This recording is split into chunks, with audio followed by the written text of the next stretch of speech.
So I think, it's important to recognise anyone who's served their country.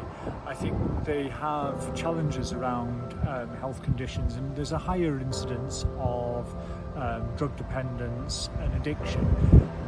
And I think it's really important to identify them as veterans, because sometimes they present their own unique challenges and they won't open up to civilian services. So I left the army in April 2020, just as COVID had hit. I had some interviews and courses cancelled. I seen a request for chefs to go and work at the Nightingale in Manchester, so I sent my CV off and applied and got the job. I thoroughly enjoyed the catering within the NHS and all the variety that comes with it. So once the Nightingale closed, I looked for a job within catering in the NHS. I then moved to Preston, where I thoroughly enjoyed it, but I wanted to broaden my horizon further afield into facilities. So then I joined IFM last March on a bigger scale of not just catering but all the facilities. I was a chef in the Royal Logistic Corps. I did 26 years in total. I joined at the age of 16. I did a short amount of time in the military back in 2004, and I ended up joining the NHS about 5 years ago of a trust, and it's to make sure that it feels like you're doing something for the bigger grand scheme of things, so you feel included and part of that team that I've lapsed from leaving the military.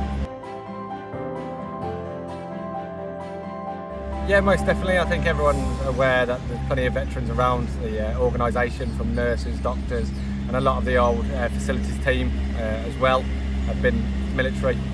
There's plenty of support for veterans at Bolton, and there's always somewhere and signposted for you to go and get support if needed. So the accreditation is really important to me. As a veteran myself, it's recognition that the Trust is doing really good things in this area, recognising veterans, supporting them. There's now legislative change where we have to show what we're doing as a Trust. The accreditation confirms that we are heading in the right direction. I think it's a really good thing, and it shows that we're going in the right direction to support these veterans, not just staff but patients as well. So I think it's absolutely vital that when people come out of the military, they've got really good transferable skills.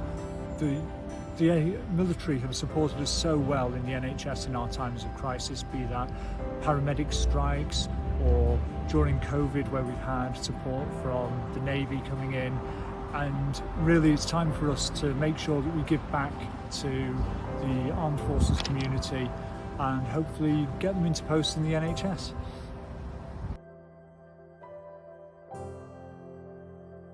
I think it does, and I think there's patients that have certain issues due to the fact of their service, so having that awareness is a lot better for everyone involved. We've got really good support from partner organisations and from charities.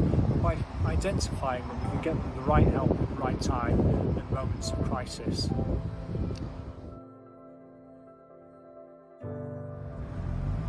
I think the Armed Forces Week is really important for us because it helps us to raise awareness of all the veterans, charities and support out there.